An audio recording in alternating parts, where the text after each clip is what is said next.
mystical, so unpredictable, here on the SNL Network.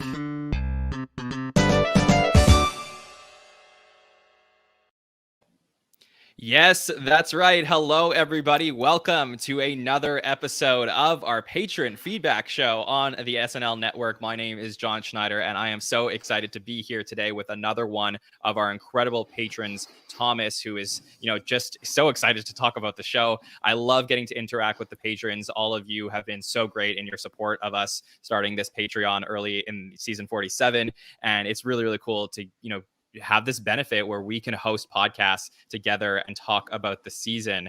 So let me bring him in. Thomas Senna is here. We spoke to him once in season 46 and now joining us for the first time in season 47. Thomas, how are you? Yes, I'm doing great. John, thank you so much for having me. I'm excited as always to talk about the show. And I love what you're doing with the SNL Network and everything. I'm just so happy to be a part of this community. Yeah, thank you so much. I honestly, Thomas, I get to see you in the chat and, through a lot of our shows, and it's just really fun to get to talk to you and catch up with you. For anybody who remembers you from the podcast last year, tell the listeners, what you're up to, where you're at, what's happening in your life.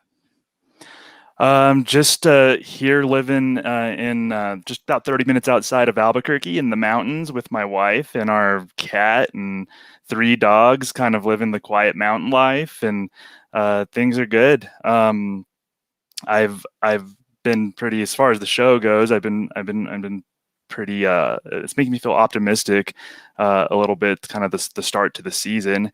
But things in my world are as good as they can be, I guess. We're still having all this big shared experience with COVID, but things are as good as it can be, I guess, trying to make the best of what I've been dealt. Okay, well, let's talk about season 47. So we're 2 episodes in. I'm curious to hear, you said you're positive on the start of the season. What did you think? Can you tell us more details and maybe more specifically about this Kim Kardashian West episode we saw earlier this week? So with this episode, I loved it. I hated it. I feared it, and I accepted it as my one true God. That was my favorite Terry Fink. That was probably maybe one of my favorite bits of the night. But I thought it was a good episode. It actually exceeded my expectations. And I wasn't one of those who was upset or criticized SNL for bringing Kim Kardashian West on board. I was actually pretty curious about it. She's been in the she's been entertainment adjacent or showbiz adjacent, I guess, for a long time now. It's not like Elon Musk who really was, and I think this was a lot different, and it made more sense to me that she would be hosting rather than that. So I thought those comparisons right off the bat were a little unfair, but I was going in curious and looking forward to it, but I tempered my expectations a little bit because I didn't know how. I thought she might be a little stiff on camera, maybe a little stiff reading the cue cards, which she kind of was initially, but the overall show I thought was pretty good, and it gave me no reason to believe that we're in for a downer of a season. It actually, I think the first 2 episodes have gotten off to a pretty good start, but I mostly enjoyed myself on Saturday, and I actually think it fit how the show has been maybe over the last few years, where it was definitely, for me, the pre-tapes were a lot stronger than the live sketches, and Weekend Update just killed it, like always. Like if I go into every Saturday Night Live knowing that if nothing else, Weekend Update is going to make me laugh, and I'll get something out of it just by Weekend Update alone. But you add in some really nice good pre-tapes, and I was able to get a little bit out of some of the live sketches, so I thought it was a decent episode. Says the guy with no mouth. And I saw that TJ in the feedback show earlier this week brought that up too on Instagram. I responded, says the guy with no mouth, and he was a little confused a little bit, but we kind of hashed that out. So yeah. But that's such a good point, Thomas, because it was so weird this season where we had something pretty unique in the premiere, where there was just one pre-tape in the premiere, and then probably wasn't the strongest, and then all of a sudden we went back to something, more of a pattern we've seen in the last couple of years, where episode number 2 there were some really strong pre-takes and maybe like not as strong sketches. So why do you think that change was made from episode 1 to episode 2? I was kind of wondering if they maybe, and it could be me just throwing out a weird theory, but maybe they trusted the host in episode 1 a little bit more with the live aspect of it. Owen Wilson, being more of a comedic, having a comedic background and everything. Maybe they trusted that he could carry live sketches more so, and they didn't need to sort of lean on pre-tapes as much as with Kim Kardashian West. Could be just a coincidence. I don't know. The SNL is a strange brew of just with their production schedule and everything that goes behind it. Sometimes it's really hard to pinpoint why something happens or why things make air.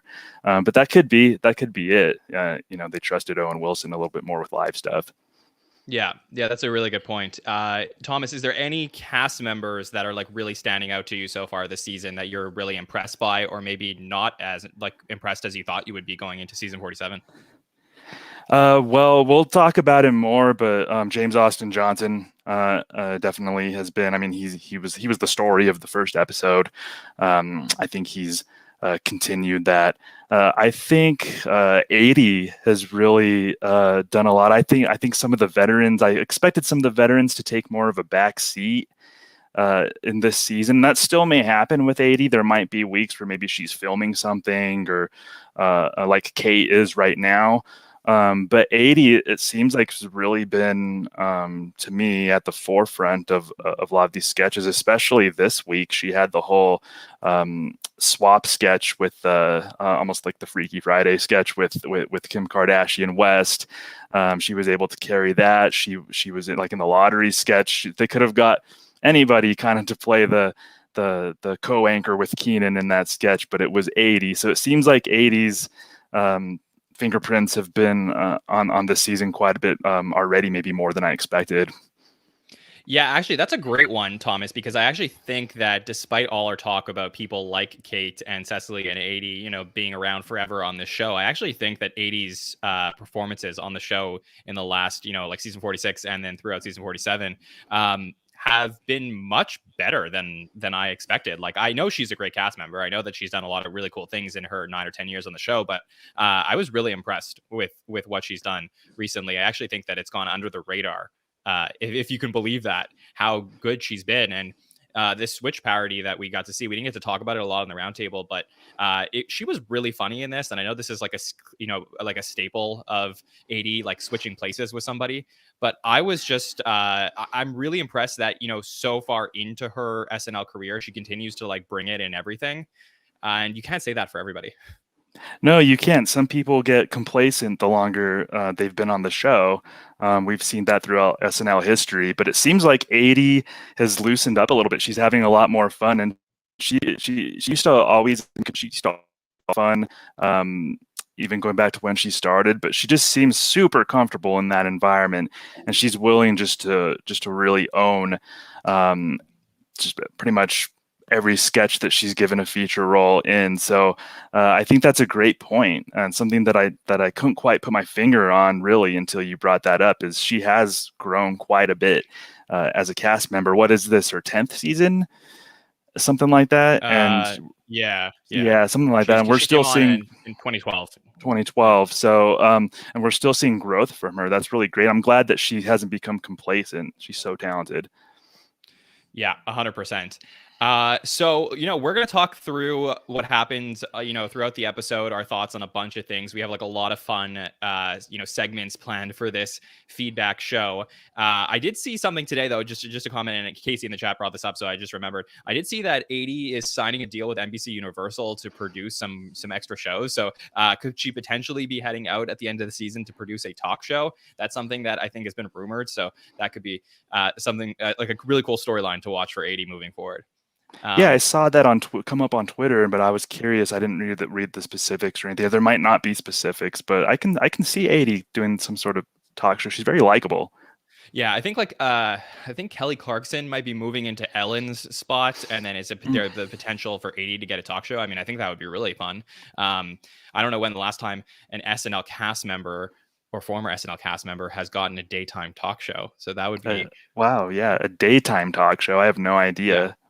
Yeah, You that get would your be crack staff on that to research. Yeah, we need to figure that one out. So if anybody in the chat knows, that would be fun to talk about. So we're gonna do a really fun show today. What we have for you guys is we're gonna bring in Nicole Rovine, one of our amazing podcasters, and she does a lot of marketing for us. She is one of the people who was lucky enough to attend the Kim Kardashian West live show this week. And she's going to tell us about her experience, and she's going to join us for the rest of the show. We're going to talk through what's happening in SNL social media. So I know, Thomas, you said you're not on every social platform, but sometimes people miss things, right? So we got to fill them in on what's happening on social media. And then also we'll talk through the different questions that you have given us on Twitter and on Instagram for the show today for Thomas and I and Nicole to answer. So let me bring in Nicole Rovine. Hello, Nicole. Hi. How are you? I'm good. I'm so excited to chat. Hey, Nicole. Hey, Thomas. So, Nicole, always great to hear from you. So you decided to go to the live show this week, which this was your first experience in 8H, right? Yes. Okay. Can you tell us all about it? What was the best, what were the best parts? How did you feel about being there? Okay. So I would say that to anyone who can make it, who's in the New York City area or can make a trip out of it, it is so worthwhile to go through the process of, I did the standby line and I met some amazing people that I would never have met otherwise. And now I feel like are friends forever. So just the process was, I would say Friday night was as fun as Saturday night. The people that congregate to want to see the show, it's an amazing community of people. So that alone, just the experience was enough for me. I was like, if I don't even get in tonight, I had an unforgettable weekend alone, just being around here, meeting these people. But then I got in, the energy was just unreal. It was, I think I've seen so many episodes. I've been so engaged and present and excited about this show and digesting it in different ways, but just being there was inexplicable. I never could have anticipated it being as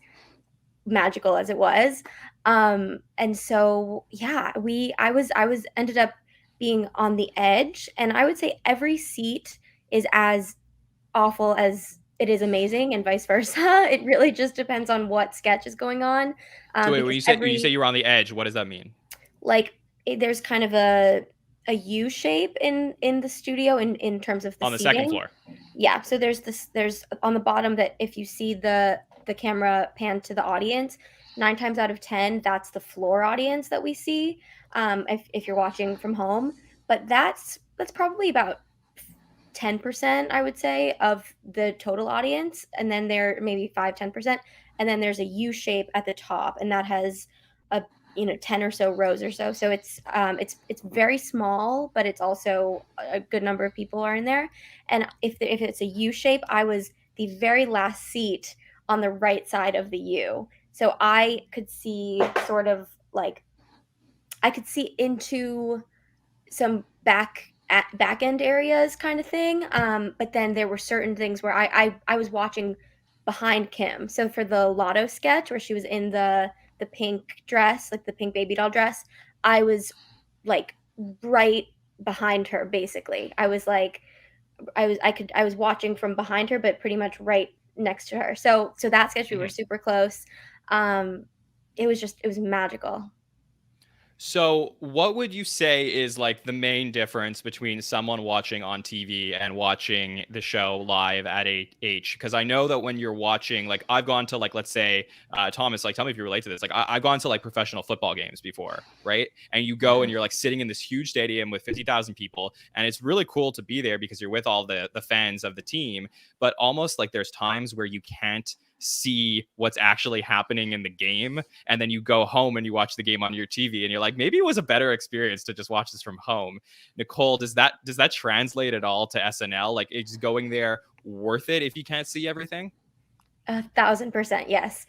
Because if you can't see something, you can always see something else. So if you can't see the the sketch going on, you can see someone preparing for another sketch. You can always see something happening even while they're filming live the sketch that we're watching from home.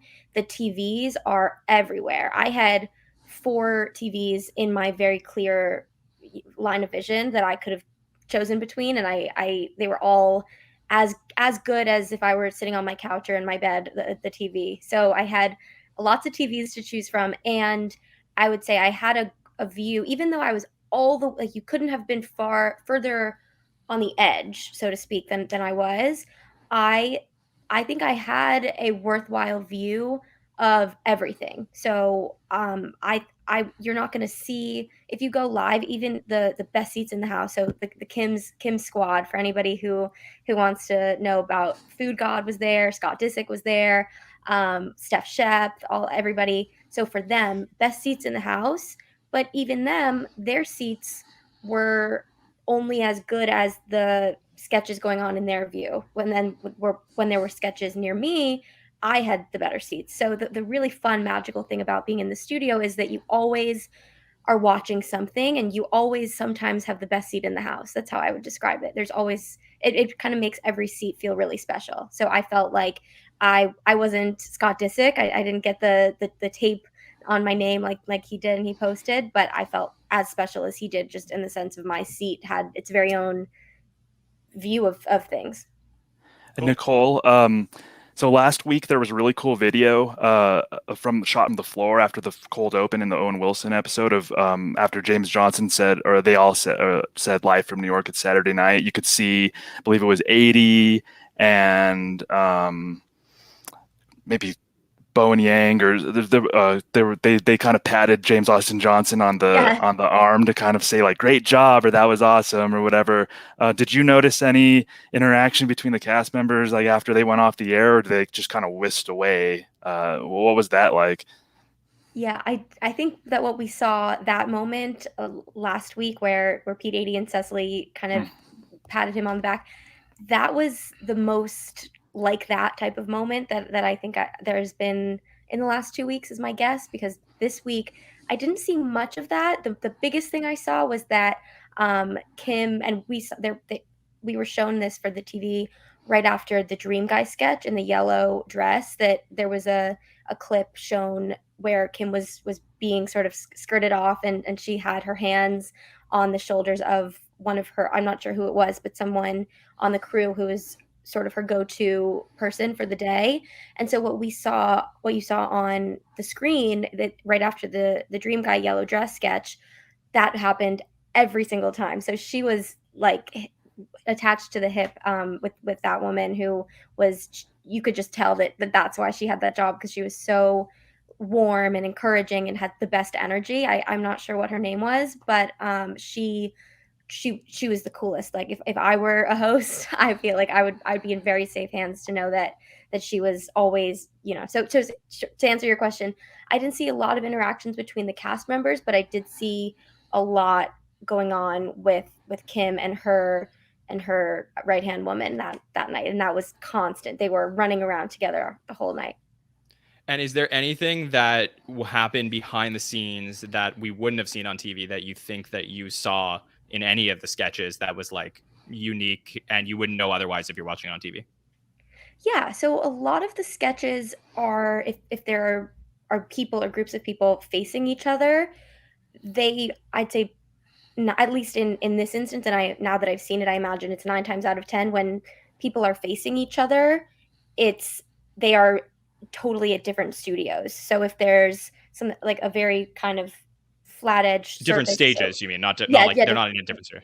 Yeah. So for example, the cold open, Heidi was facing she was right next to me. So she was where Kim was for the lotto sketch.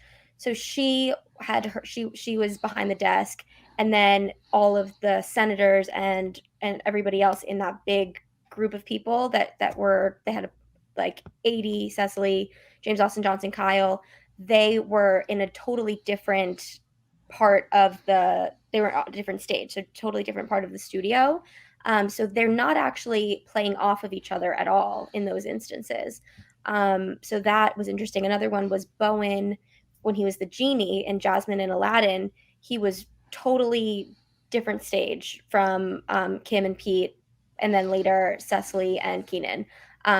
So that was really interesting to think about how they're not playing off of each other. So those are the types of sketches to look out for when you'll find that sometimes, or I started to notice now I'm going to look out for, is that when there are camera delays or things that the cast might do some improvising. So Cecily, I think, did a little bit of that in the cold open, and she sort of ad-libbed a little bit. And it was because there was a camera delay, and so that, I think, is a little bit inevitable, and it's just another example of why these people, the cast, the crew, everyone, are so talented, because they're not playing off of each other in the way that it is set up for us to believe they are when we're watching on TV. That's really cool. Yeah, I think that happens a lot in the cold opens, especially ones where there are like press conferences. You would see like one shot is of the president or somebody who is, actually doing the press conference, and then another shot you'll see the crowd of reporters asking, and oftentimes that will happen. They're not actually facing each other. This is happening on two completely separate stages, and that's like a really cool factor. For me, I mean, I know that when I went to the show once, just the most fascinating part, Nicole, was just seeing people between all the sketches, just doing all of the, like setting everything up and then putting everything back, and then watching what Lorne Michaels was doing, as he's walking around the studio, because he is walking around making sure that everything is going the way it's supposed to, sometimes ending up in the beginning of sketches. So, yes. Nicole, any shots of Lorne that you saw that were really funny? Yes, I'd say more than anyone. Well, actually, Kim's right-hand woman, I would say, was the person I saw the most aside from the cast. But Lorne was present. He was every time something was going on, he was right there. And my favorite instance of that was right before the goodnights, when Kim did her thank you to everyone, so many cameos, which she had a longer one than most people who just say thank you to the musical guest, and da-da-da. She had a long thing that she had to recite. So right before the camera went on to do that, Lorne was up next to her until the very, very end. So he was saying, I couldn't quite make out exactly what he was saying, but he was like just giving sort of words of encouragement right up next to her. So picture the camera is maybe 6-10 feet away from her. Lorne is in between Kim and the camera until like 2 seconds before she starts saying thank you to everyone. So I saw Lorne everywhere, but that was my favorite instance of seeing Lorne, because it just shows how much until the very end, when you think good nights is it's a casual good night, have a good, thank you for like you think it's so casual, but right up to that point there's this utmost professionalism and seriousness that it takes to execute this kind of show every week for 47 years. So that was cool to see. He was right till the end, very right up in her face in a way that I think was good. That's really interesting. I always imagine Lorne watching the show from like an ivory tower in the back, like just sipping on scotch, and that's really cool that he's actually on the floor, kind of, interacting with people.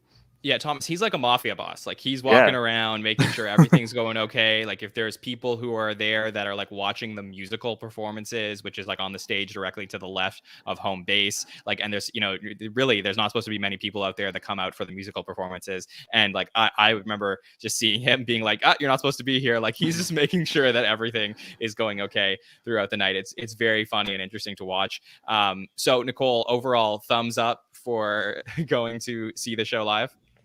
Thumbs so high. It was the best experience. I'm probably going to do it again soon with some friends. It was so worth it and magical. And I can't believe it was free. It was okay. Incredible. Well, thank you for telling us all about that. Nicole, you want to stay with us for the rest of the show as we go through some social media? Yeah. All right, let's do it. So, we put together the social media from this particular week, where everyone was talking about what was happening from the Kim Kardashian West and Halsey episode, and we're going to fill you in on all of that. So I'll read through some things. Thomas, Nicole, you guys comment on what we get to see on social media. And let's start with Chris Red. And I think that Chris is going to be part of every segment we do every week, because he goes off on Twitter every week. He's so funny to follow. So, right before the show, he's tweeting about the show happening, and he says, at Red Said It says, a lot of y'all got that I'm making a status to tell people I'm deleting Facebook, but then you post the next day like nothing happened energy, and it's hilarious. As Thomas, as somebody who's deleted their Facebook, can you relate to that? Yes, I didn't make a big proclamation. I just sort of deleted it and moved. I made a big deal of it to my friends after the fact. But I totally understand what he's saying, and I think Chris Red might be my favorite social media follow out of all the SNL people, because he just sort of tells it like it is. Like, remember last week he attacked the people who always say SNL hasn't been funny in X amount of years, or I've been watching SNL. They describe it like they did a bit, or So this time he was saying, I assume he was addressing the people who say, since Kim Kardashian West is hosting, I'll never watch SNL again. And then they talk about the show like they never made that proclamation. So I love that Chris is just not afraid to address that type of criticism and feedback out there. Just wait for this. So at Moldy Cheese It, otherwise known as Ego Nodum's girlfriend on Twitter, says, trying to get that SNL notice I see. So just trolling Chris, and Chris responds, I work there, you dweeb, crying face, which is so funny. Yeah, I just love how he interacts with all the trolls on Twitter. He's just such a great follow. Nicole, so a lot of Kardashian talk, obviously, on social media this week. So from the Welcome to the People's Court sketch, we had the Kardashians on E. And Nicole, Kardashians, the show's over, right? Like, there's no more show happening? Well, there's a new show, but in terms of as we know it, Keeping Up with Kardashians on E has ended. Okay. All right. Well, Kardashians on E says, Kim, there's people dying at this sketch that was at the People's Court sketch. And Nicole, as far as my understanding is, this sketch played a lot better live than it did on TV.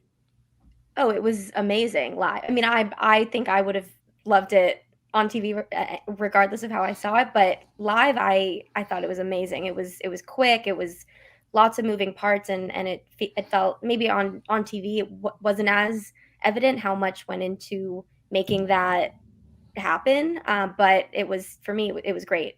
And then something else about it was, so Chloe, during the commercial right before it, Chloe and Chris were spotted, and people were like cheering and cheering and cheering. And then Chloe was already on her sort of her podium when they started filming. So she didn't get a round of applause, but it was because we had already been cheering for her before the cameras started rolling. Then Chris got an applause because we had seen her and we were clapping for her, but it had been a minute. So then she walked onto the stage in between kind of micro scenes, and then she got a round of applause. So that's a little tidbit, that if anyone was wondering why did Chris get applause and not Chloe, that's why. It's because Chloe was right there and we were clapping for her right up until there were people who were really risking it with their cheering like 2 seconds before.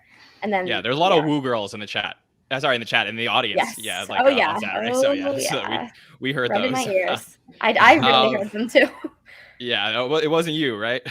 No, but I was very close. There was one infamous person, and if you watched it closely or twice, it's very distinct who it is, right behind me. Okay, so everybody was looking at you.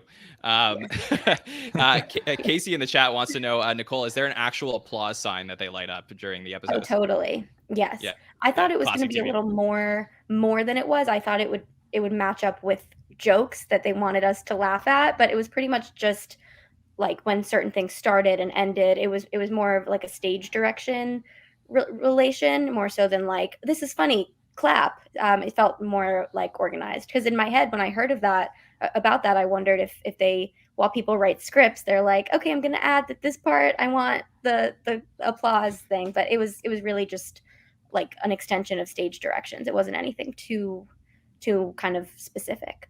I actually have a question kind of related to the applause sign. So you know how at the beginning of the episodes you see like the NBC logo, and then you kind of hear faint laughter, and then like before the show actually starts, and then it goes into the show. Are people actually laughing at something in the studio, or is that canned?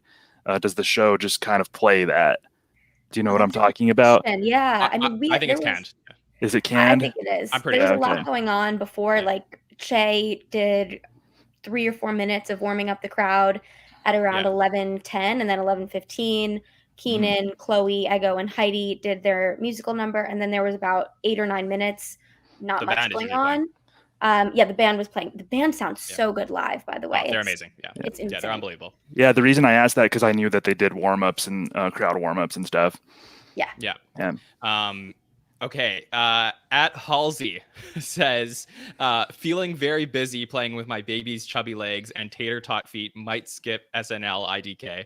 Halsey, I don't know if people saw this before the show, I believe was breastfeeding in her dressing room prior to the show, which I don't know how often that happens at SNL, but that was pretty funny to get to see that picture. Obviously trolling because Halsey is a friend of the show.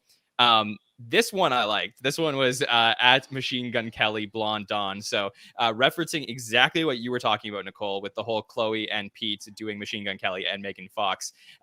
Someone posted on Twitter, said at GSR Ramin, said Pete Davidson's impression of MGK is sending me. And then Blonde Dawn at Machine Gun Kelly says, I think it's time for me to come on the show as Pete at NBC SNL. So Nicole, can you see a Machine Gun Kelly appearance coming up soon? 100%. I think it's not so far out of reach to have Megan Fox host and Machine Gun Kelly musical guest again. I think that the show is in that vibe right now. So I think we're going to see him come on the show. I think he's pretty much friend of the show, given he's been on and he's best friends with Pete. So there are going to be plenty of opportunities for that to be very realistic. For sure. Yeah. So Thomas, I know you loved the Terry Fink, Alex Moffat's character on Weekend Update last week. So it seems like a lot of people did. We had a tweet from Edgar Wright, who is a famous director of Shaun of the Dead and Ant-Man. He tweeted out, I think Alex Moffat is a much underrated comic presence on SNL. I could watch him rip through wordplay mid-drug meltdowns anytime. So it's very impressive what the high wire act that Alex Moffat does with his wordplay. Yeah, that was super impressive. And I think when Edgar Wright says like the drug meltdown, you could see it when there was this moment in that sketch where Alex just kind of stares blankly, and then he kind of like has to like get a hold of himself. So you see him kind of like blink a couple times and then get right back into it. And I think that was like a chef's kiss, kind of like perfect touch to that character. I think that was a keen eye by Mr. Edgar Wright. Yeah. For sure. Then we also, people seem to love what we saw from Please Don't Destroy. A lot of people are like, hey, don't compare them yet to The Lonely Island. I know we put out something yesterday on social media that says, how could they potentially get there one day? But, for us, I really enjoyed what we got to see. Mike Birbiglia, who did, had a few shorts on, I believe, in the 90s, if that timing makes sense.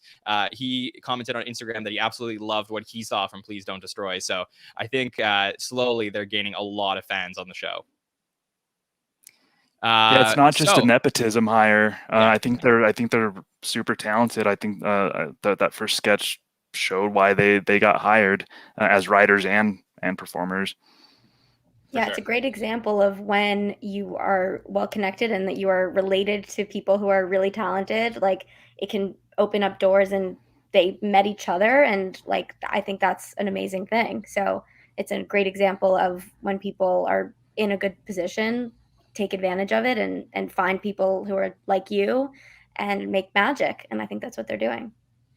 Yeah. Our friend Rusty in the chat says, Please Don't Destroy reminds him more of Franken and Davis, which is, that's an interesting call. I mean, I want to see what style their pieces end up getting, but interesting. I don't know that we'll see music videos like The Lonely Island did. That's where the comparison doesn't quite hit the mark for me. You had mentioned the Lettuce sketch last week, and so that's a definite kind of one-to-one comparison. But I think they'll go a different direction. That's a good point, Rusty, Franken and Davis. Yeah, Monette says the same thing as well. So we had Jay Farrow, former cast member, commenting on SNL, which is, we saw Taron Killam last week commenting on the premiere. We talked about that in our first patron feedback show. Now we have Jay Farrow commenting. Could there be, maybe a cooling down of any tension between Jay and Taron in the show, who were, ceremoniously let go a few years back? Jay Farrow says that Kim Kardashian absolutely killed that monologue, fire emoji on Instagram.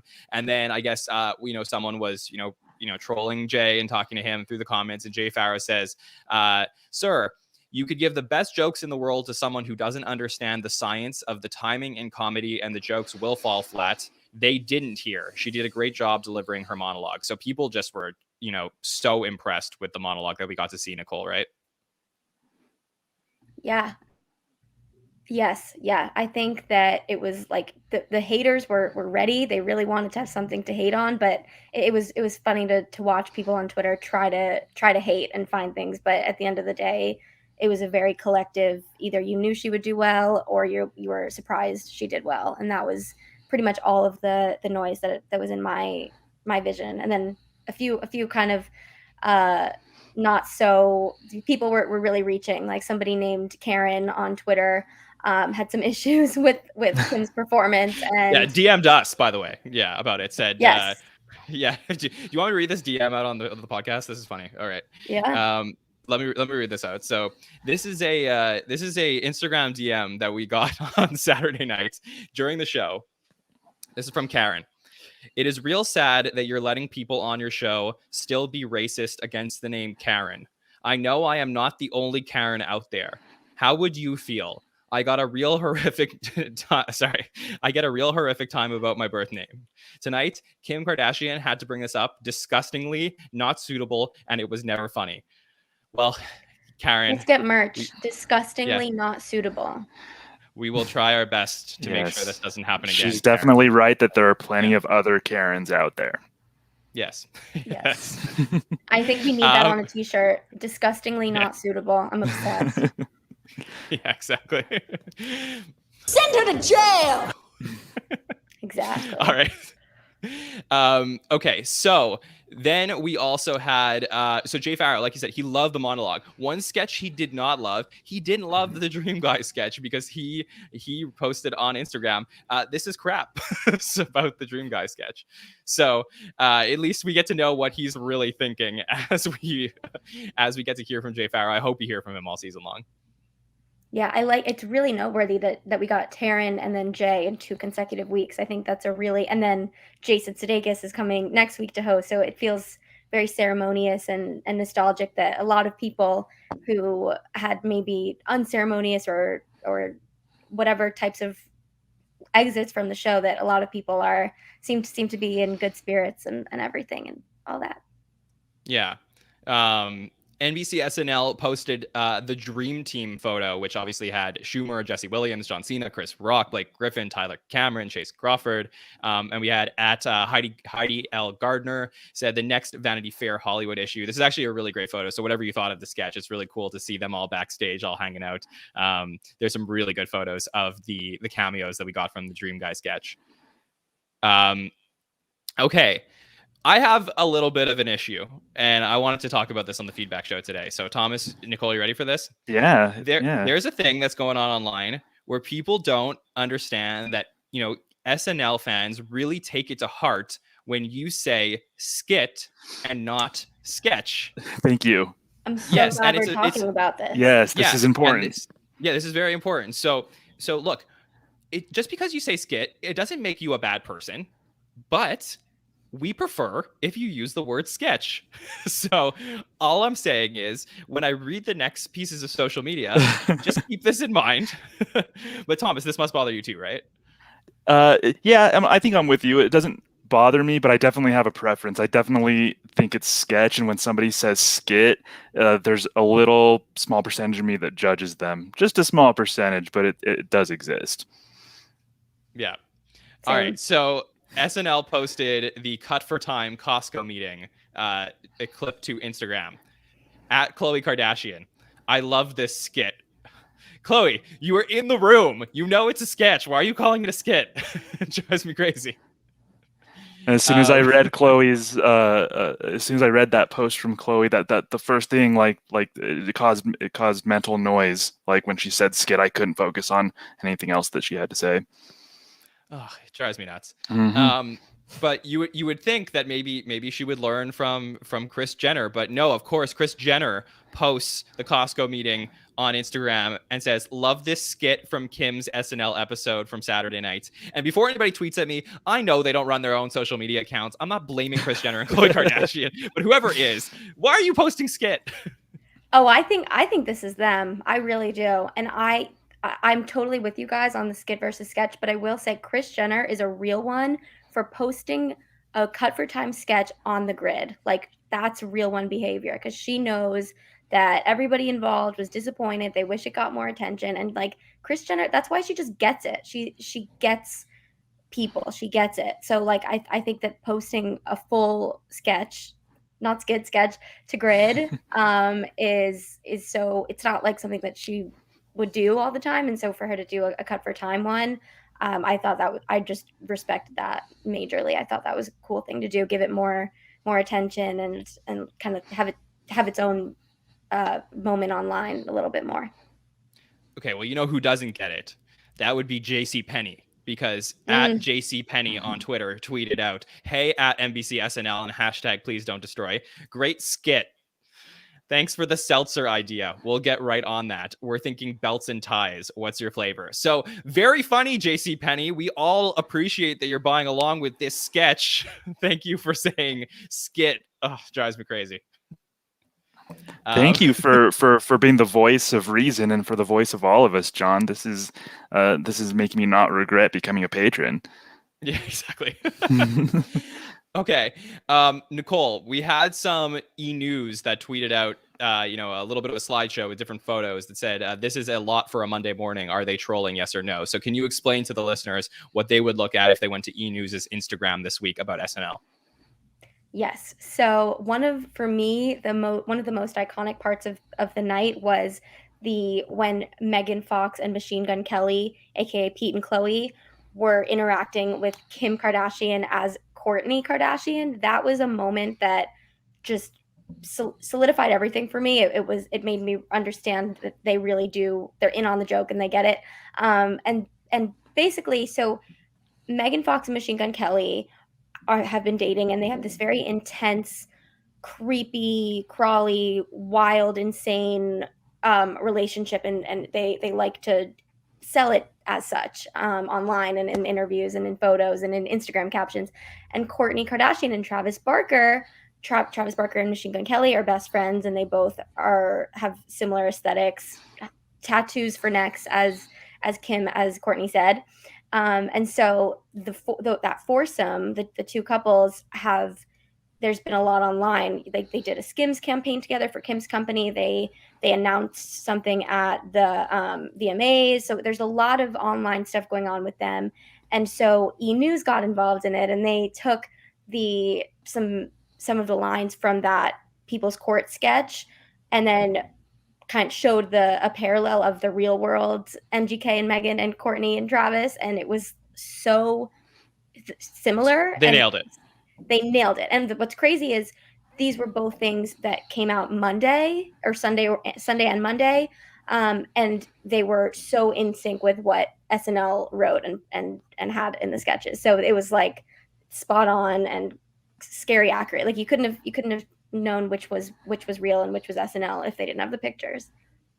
Yeah, that was a good one. So go check out at E! News for that on Instagram. Nicole, you also sent me a tweet which says manifest. This from at Pappy I know last. I don't know if I pronounced that correctly, but manifesting is real, y'all. Hashtag SNL. Hashtag Kim Kardashian. I guess this is Amy Schumer crawling on the red carpet near Kim and Kanye one day, and then you have a photo side by side with Kim talking to Amy Schumer. I completely forgot that this moment happened with Amy Schumer crawling on the ground of the red carpet.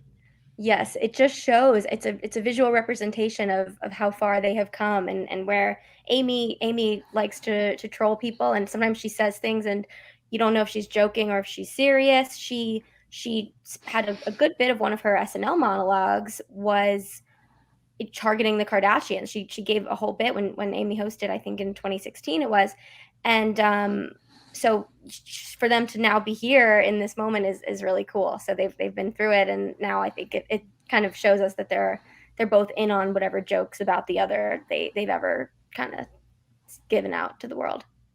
Yeah. We also had Tyler J. Cameron 3. That's Tyler Cameron, who appeared in the Dream Guy sketch. Thomas, you said you're not a Bachelor guy, but your wife is a Bachelor guy? Well, I don't want to throw my wife under the bus. Like I was going to say that she watches The Bachelor and I sit there but I actually like get invested in the storylines and everything. So I know The Bachelor. Like my wife and I watched The Bachelor together, so I did recognize Tyler Cameron, and that whole sketch was right up my wife's alley because she's watched The Bachelor with me every week. Right. So I guess this was good if you definitely knew who Tyler, I knew who Tyler was, so I think this was good. So at Tyler J Cameron 3 says, so I did a thing last night. So much fun joining Kim on her big night on SNL. Being vulnerable pays off. See you in the hot tub. So that was good. There are a lot of people shipping Kim and Tyler online this week. I saw some petitions for getting Tyler and Kim together. I mean, something that made this episode a lot more interesting was that Kim was single. So that made a lot of the jokes more interesting, and it made it kind of go off the air after the show in a different way. And now a lot of these jokes have legs. So it's 5 or 6 days later, and I'm still thinking like, oh, but Kim and Tyler, Kim and Chase, or all these things. And so I wish that she'd hosted sooner, but I'm glad that she hosted as a single woman, because it just gave all of these jokes sort of a little bit more oomph and realness.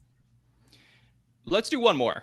This is from a great account that we like to follow, Comments by Celebs, and they posted, I guess, an Instagram of Amy Schumer. She said the sexual wave hit the after party, and it's a photo of Amy Schumer and 80 walking into the after party, which is, there's just like a lot in social media this week. It was cool to just cover it, to get some ideas of what was happening. The after party footage is always really fun. Let's answer some feedback questions. There's been people who are waiting for us to answer. They sent in some questions to us. Every single week, we put out a Google form on Twitter for you to ask questions. We can answer them on the show with a different patron each week. And we also put up an Instagram DM where you guys can respond as well. Thomas, I sent you the questions prior to the show. Is there any question on that doc that stood out to you that you kind of wanted to start with as we begin to answer the feedback questions? Yeah. So we can start with, and I don't know if you want to credit. I don't have the credits in front of me, but somebody asked, is Cecily Strong SNL's most underrated performer? That's actually probably the question that I spent the most time kind of chewing on. Okay. That's from Troy Johnson. Yeah. Okay. So Troy Johnson, is Cecily Strong SNL's most underrated performer? And when people ask things like that, my immediate response is to say no. And here's why. But I was kind of thinking about it, and I actually think that she might be. As weird as it sounds, because people, she came in at the same year as Kate McKinnon and 80 Bryant, like we said, 2012. So those are essentially her classmates, and I think especially Kate has overshadowed Cecily over the last 10 years since they've been both cast members. Kate's gotten a lot of the shine. She's gotten a lot of the characters that have really popped off the screen. So I think a lot of the discussion has been about Kate. So Cecily, I think, has kind of got lost a little bit in that shuffle. And then we hit a point where everybody, and rightfully so, wanted to give newer cast members credit. So like we started giving Ego Wodum, Heidi Gardner a lot of credit. So then that was another time where Cecily didn't really get talked about a lot. So even though she's very present to a lot of hardcore SNL fans, and she's really great, I think she actually really does go overlooked, and I think she might be looking at the 21 person cast roster. I think Cecily actually might be the most underrated performer currently on SNL. Nicole, any opinion on who is the most underrated person on the show right now? I would say no. I do think in that trio of 80, Cecily, and Kate has overshadowed in unbelievable amounts in the three. They've always been kind of seen and regarded as a trio, but with Kate being always the most likely to win the Emmy if they're all nominated, and so on. So with that said, they've all been acknowledged as a trio in many respects. So I'd say the most underrated players on the cast right now would be people who never even got to be acknowledged that way, of a trio or of a duo or of an era. So there are a lot of people like that, and at this point it would be most of the cast. So I don't have an answer, but there's all of these people who have come in between 2015 and now. So there's Heidi, there's Ego, there's Alex, there's Mikey, there's all these people that are, will they ever even, Melissa is another one, like the way that we used to think about eras, I don't think will apply anymore. But I would give that title to someone who we wouldn't even be able to describe in a way of, oh, the three of them, the way that we can think of Cecily, Adie, and Kate that way. So I don't think she is. I think she's very highly regarded, as she should be, but I wouldn't say that or come close to it. I feel like it's Heidi. Like, it has to be Heidi. I know that she gets like a lot of props in our community for like everything that she does, but I think that like because Kate, Cecily, and Adie are like so like known as like the people who've been around the longest, and then there's like some new people coming in. Like Heidi was like somewhat like fell in the middle between those eras, and I'm really feeling like great about her through 2 episodes. I think that she's going to be like getting her shine a lot more in 47, but I think she was underrated as a performer coming in. So that would be probably my pick, I would say. Let's take this question from Alexia Ray. Alexia, thank you for sending a question 2 weeks in a row. She says, how do you feel about James Austin Johnson after 2 weeks? Did the hype continue? So Thomas, I know this was quite the debate on the roundtable this week. How do you feel about James Austin Johnson after 2 weeks?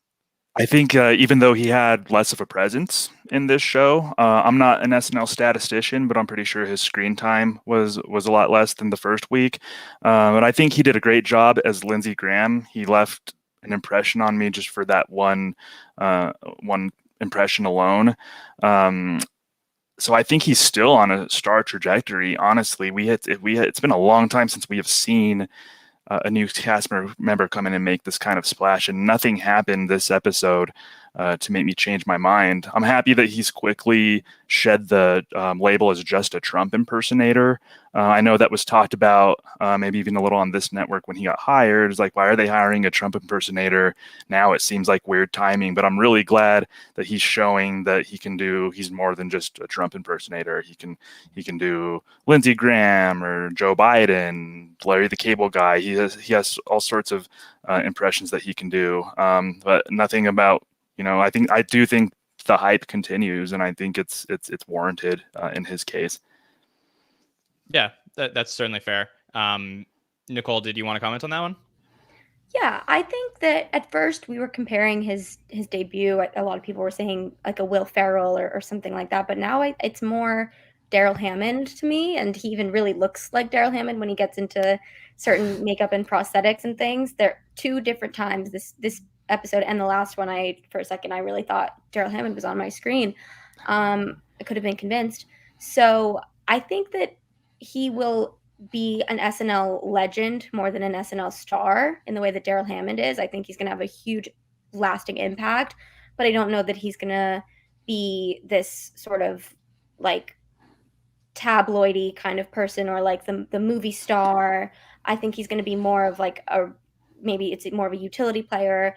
But that's kind of where I'm seeing him now. It's like he's slipping in very comfortably into these huge roles, but I don't know that he's going to be the kind of the Will Ferrell energy. It's more kind of Daryl Hammond vibes to me, which would be amazing if that's his case. That'd be a great position to be in.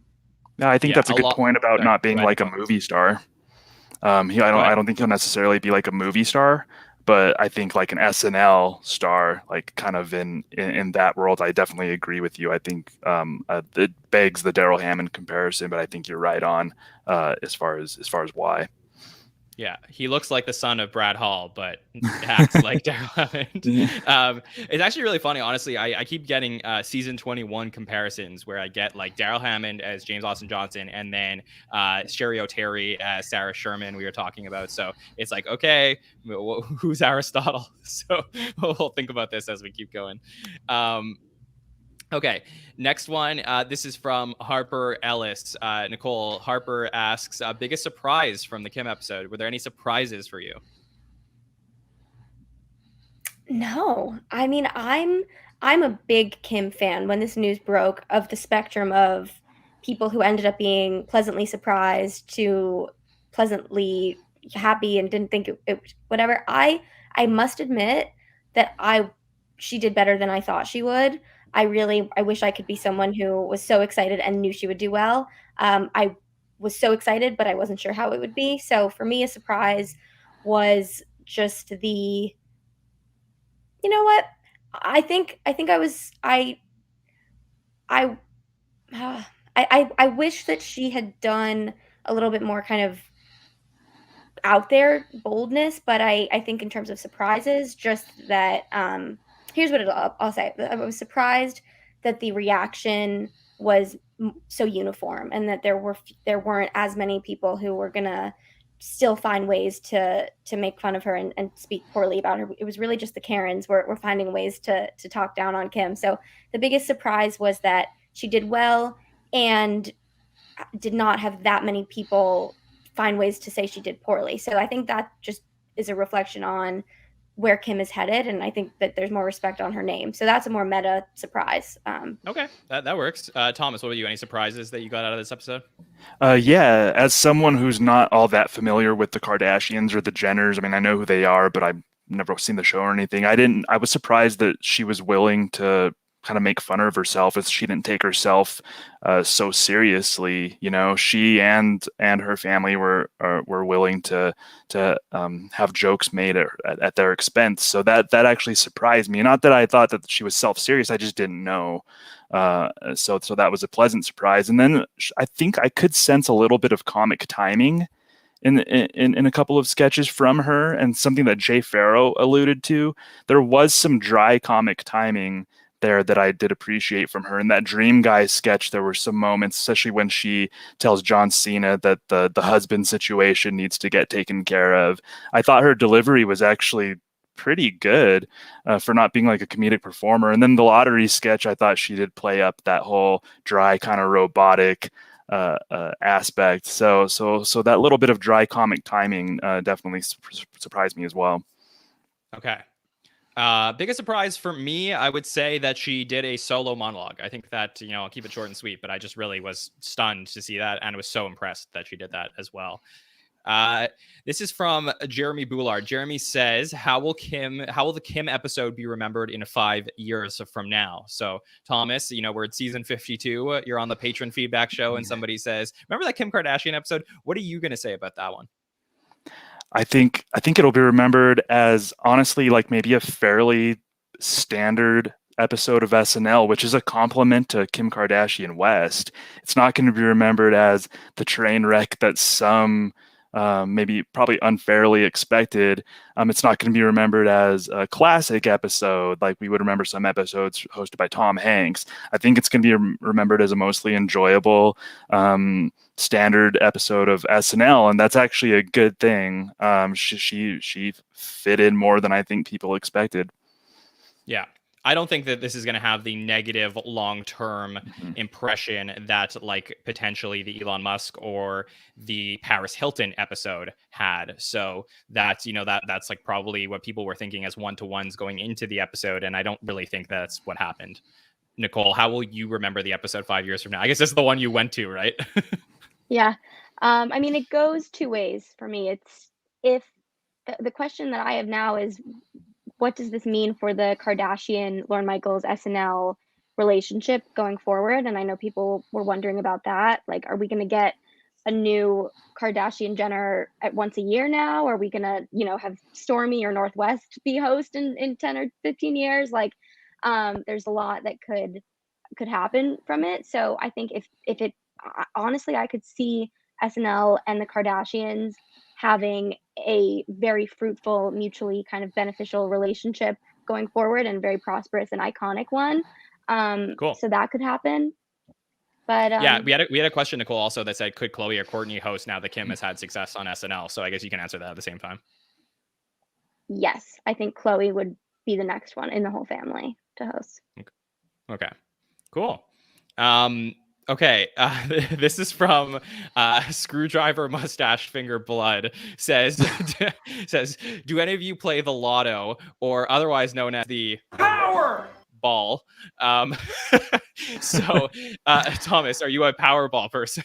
I don't play the lotto. I think it's been 10 to 15 years since I played the lotto. But I do have a cousin who used to repair lottery machines and had an unfortunate accident live on TV. Oh my gosh! So I know, right? That footage? I know. I think they maybe aired that footage this weekend on SNL. Yes. Did the accident have anything to do with a screwdriver, mustache, finger, or blood? Come to think of it, he was without a mustache after the accident. Very strange. Right. Nicole, are you a lotto person? No. I no. Sorry. I no, I wish, but I never Yeah. had that phase of my life. But maybe I will. Okay.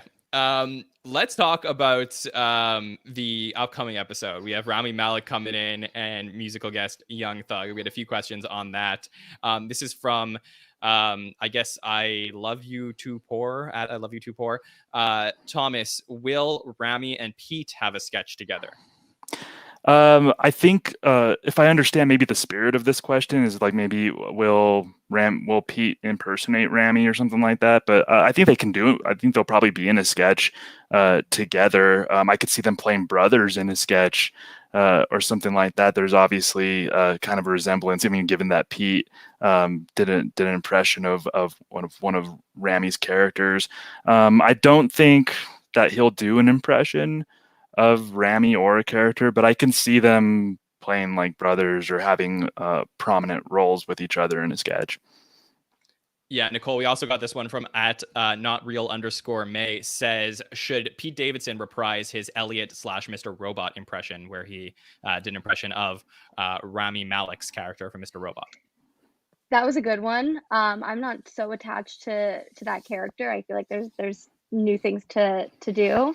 But I love that kind of thing, that when Pete does a deep dive into something like that, and that was a really well produced sketch. It was a pre-tape, right? Like a really good, Yes. like one of the, yeah, I watched it earlier. It was good. So I don't need that. I think Rami Malek is someone I have the least emotional attachment to out of the recent hosts and upcoming host Jason after him. So I'm looking at Rami as sort of like, in my case, like I'm very open for him to do anything. There's nothing that I really need. I just think he's a super gifted actor, and I hope they use material for really gifted actors, and they find ways to just make Rami a vehicle for good material, because I think Rami is the kind of person who will service that very well. It's a really good segue because we had this question come in, Thomas, from a grown-ass woman says, what is there to look forward to in the Malek episode when all I could think about is Jason returning to the show? So all right, yeah, pitch the listeners. Tell them why they should check out this week's episode. So I'm definitely looking forward to Jason Sudeikis hosting. So I cannot blame you for possibly just skipping ahead and looking forward to his hosting gig. But I will say that last season, 2 of my favorite episodes, including the episode that I thought was the best in years, were hosted by people who aren't known for their comedic acting. So Timothy Chalamet, I think, had a really good episode. He was a really good host. And Anya Taylor-Joy, I thought her episode was the best they've done in years, quite honestly. She hosted the finale. And those two aren't known for comedic acting, but they were really game hosts. They were really great, and they produced really good episodes. So I think Rami Malek may surprise you in that way. And there's also this unknown factor. Like, you know what you're going to get. Jason Sudeikis is going to be comfortable doing the show. He might bring back some characters, but we don't know what we're going to get with Rami Malek. So there's some excitement about that, of the unknown. Like, what type of host is Rami Malek going to be? So I think if you're into just finding out the unknown and uncovering a mystery like that and seeing how Rami Malek's going to do, I think there's plenty to look forward to this week.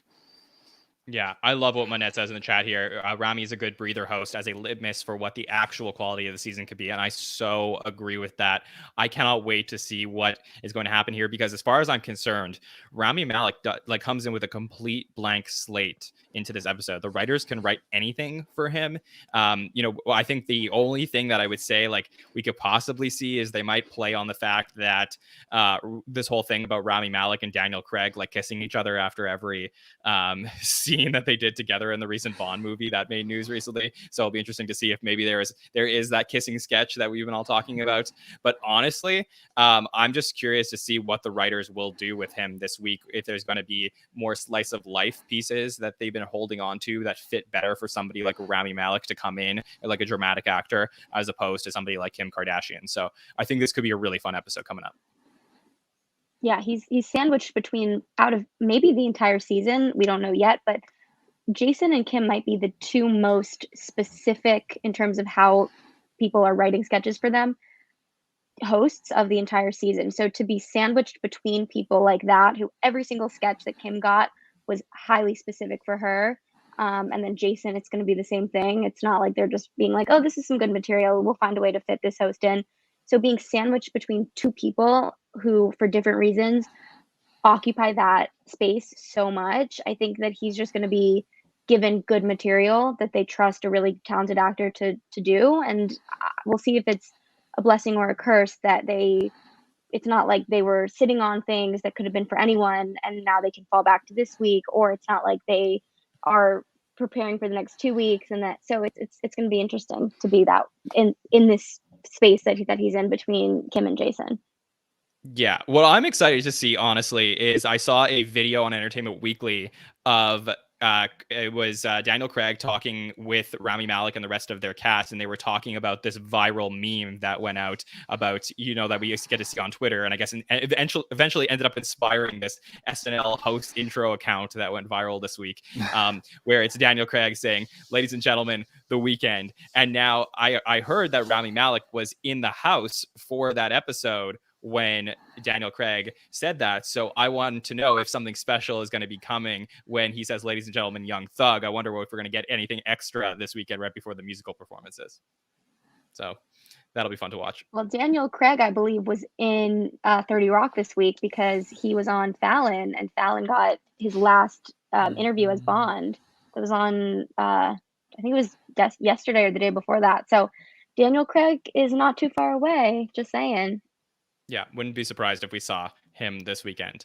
Okay, that does it for this week's Patreon feedback show. Thomas, it was so wonderful to get to talk to you about SNL, and Nicole, I'm so appreciative of you joining us. Nicole, where can people reach out to you?